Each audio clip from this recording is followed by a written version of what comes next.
بسم اللہ الرحمن الرحیم نحمدہ ونصلی علی رسولہ الکریم۔ انجینئر علی مرزا سے جو ہمارے اختلافات ہیں، علماء کے اختلافات ہیں، وہ ساری دنیا کو معلوم ہے۔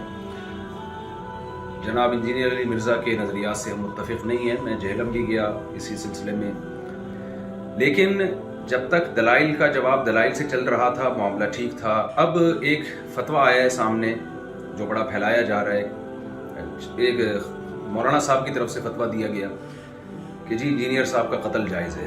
میں یہ اپنی دینی ذمہ داری سمجھتا ہوں کہ ہم اس فتوے سے بالکل متفق نہیں ہیں، اور جتنی بھی میری بڑے علماء سے بات ہوئی ہے، جہاں تک میری رسائی تھی، جن سے میری بات چیت ہوئی ہے، وہ کوئی بھی اس فتوے سے متفق نہیں ہے۔ تو لوگ اس فتوے کو علماء کا متفقہ فیصلہ نہ سمجھیں، کیونکہ ہمارے ملک میں پہلے قتل و غارت بہت ہوئی ہے۔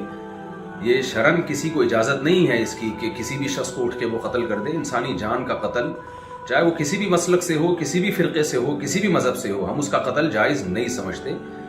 پاکستان میں قانون بنا ہوا ہے کہ کوئی بھی صحابہ کرام کی بے ادبی کرتا ہے یا گستاخی کرتا ہے تو قانون بنا ہوا ہے۔ تو یہ سپریم کورٹ کا کام ہے، ہائی کورٹ کا کام ہے، جج کا کام ہے کہ وہ یہ فیصلہ کرے کہ کون گستاخ ہے اور کون گستاخ نہیں ہے، اور اس بیس پہ جو بھی پاکستان کا لا ہے وہ نافذ ہونا چاہیے۔ لیکن یہ جو ایک فتویٰ دیا گیا ہے کہ جی اٹھ کے قتل کر دیا جائے، یہ بالکل ٹھیک نہیں ہے۔ میرے بیسیوں اختلافات ہیں انجینئر علی مرزا سے، میرے کیا اہل سنت والجماعت کے علماء انجینئر علی مرزا کے عقائد کو درست نہیں سمجھتے، لیکن قتل و غارت کے فتوے دینا، انسانی جان غیر محفوظ ہو جائے ہمارے ملک میں، یہ بالکل جائز نہیں ہے۔ ہم اس کی پرزور مذمت کرتے ہیں اور اس کو علماء کا فتویٰ نہ سمجھا جائے۔ ایسا نہ ہو کل کوئی سرپھرا اٹھے اور کسی انسان کو قتل کر دے گستاخی کی بیس پہ، بے ادبی کی بیس پہ، تو یہ بالکل غلط ہے۔ ہم اس کی بھرپور طریقے سے مذمت کرتے ہیں، اور علماء بھی، جہاں تک میری رسائی علماء سے ہوئی ہے، وہ بھی اس عمل کو جائز نہیں سمجھتے۔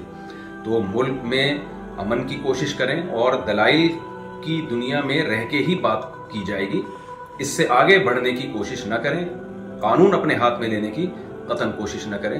یہ جو ریسنٹلی فتویٰ آیا اور سوشل میڈیا پہ پھیلایا جا رہا ہے، بالکل غلط ہے۔ قرآن و سنت کی روشنی میں اس فتوے کا کوئی سر نہیں بنتا، اور وہ پھر یہ ہے کہ ذرا سی کسی کی بات زبان سے کوئی لفظ نکلتا ہے نا، لوگ اس کو پکڑ لیتے ہیں۔ جنید جمشید کے ساتھ ہوا، مولانا طارق جمیل صاحب کے ساتھ ہوا، اور سیالکوٹ کا جو واقعہ ہوا تھا، ہم تو یہ جو واقعات تھے ان کے زخم ابھی چاٹ رہے تھے کہ جناب ایک اور فتویٰ مارکیٹ میں آ گیا کہ جی فلاں کو قتل کر دیا جائے۔ یہ بالکل درست نہیں ہے۔ تو خدارا جو مذہبی لوگ ہیں وہ جنون کی حد تک آگے بڑھنے کی کوشش نہ کریں، پاکستان کا، اسلام کا امیج دنیا میں خراب کرنے کی کوشش نہ کریں۔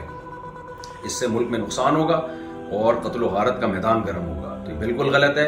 لہذا میں ابھی نیچے آیا ہوں گھر سے اتر کے صرف اس کلپ کو ریکارڈ کروانے کے لیے، کیونکہ مجھے نہیں معلوم تھا کہ اس طرح کا سوشل میڈیا پہ کوئی فتویٰ پھیلایا جا رہا ہے۔ تو دیگر علماء سے بھی میرا مشورہ ہوا، تو سب کا یہی مشورہ تھا کہ ہمیں فوراً اس کے خلاف ایک بیان ریکارڈ کروانا چاہیے، اس فتوے کے خلاف، کہ یہ علماء کا فیصلہ ہرگز نہیں ہے، نہ قرآن کا ہے، نہ حدیث کا ہے، اور نہ علماء کا فیصلہ ہے۔ اس سے ملک میں فساد پھیلتا ہے، اور اللہ تعالیٰ فساد پھیلانے والوں کو پسند نہیں کرتے۔